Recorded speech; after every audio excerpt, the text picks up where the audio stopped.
Hey, good morning, everybody. It is Thursday. Good morning. Up there. Today, we are in the second part of our three-part parallel, talking about Jesus clears the temple again. Today, we're in Mark chapter 11, starting at verse 15. When they arrived back in Jerusalem, Jesus entered the temple and began to drive out the people buying and selling animals for sacrifices. He knocked over the tables of the money changers and the chairs of those selling doves, and he stopped everyone from using the temple as a marketplace. He said to them, "The scriptures declare, 'My temple will be called a house of prayer for all nations,' but you have turned it into a den of thieves." When the leading priests and teachers of religious law heard what Jesus had done, they began planning how to kill him. But they were afraid of him because the people were so amazed by his teaching. That evening, Jesus and the disciples left the city.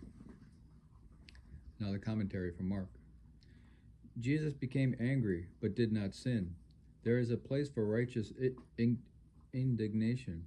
Christians are right to be upset about sin and injustice and should take stand against them. Unfortunately, believers are often passive about these important issues and instead get angry over personal insults and petty irritations.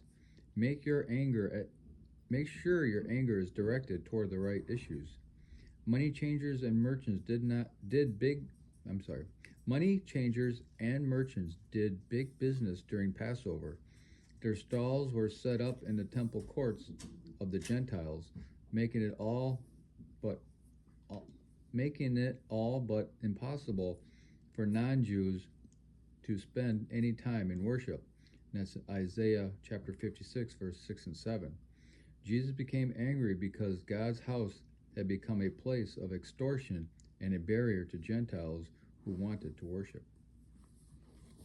I heard some commentary too that one of the main reasons that they didn't like Jesus and I'm talking about the Pharisees and Sadducees. Yeah. Is he was threatening their livelihood. Yeah. Because they was wanting to do all this money changing and extortion and rigging the scales to where they make more money and all that stuff. And he was saying, no, it's just a place of worship. You can't do this. And it threatened their livelihood. And that's one of the reasons. That's one of the problems they had with him. Yeah.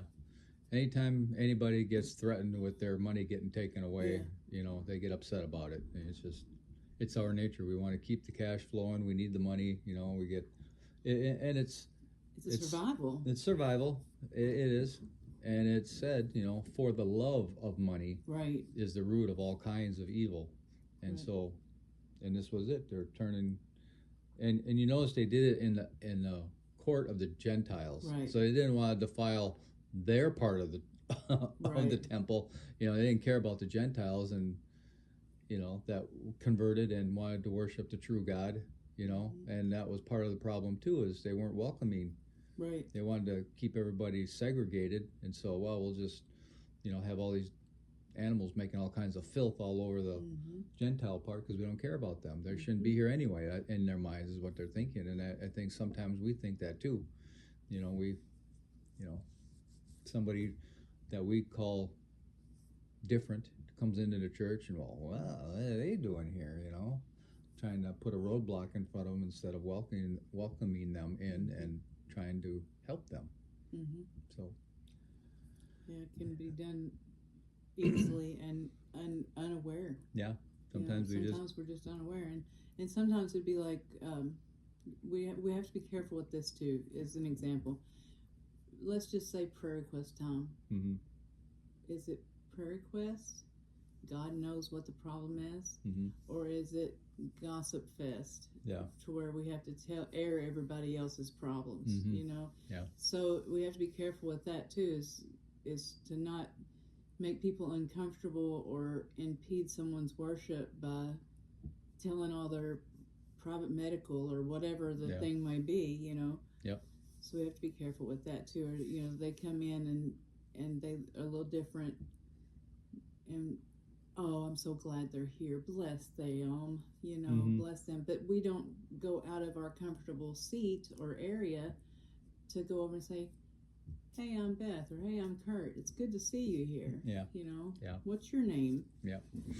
So, Yeah. just to be welcoming. Mm-hmm. And again, the Bible is not written just for the time it was written. It was written for all ages, at all people, at all times. Right. And this is just another proof of it, that what is written 2,000 years ago is still relevant today. Absolutely. Very relevant. Mm-hmm. Okay. Hope everybody has a glorious day, and we'll talk to you later.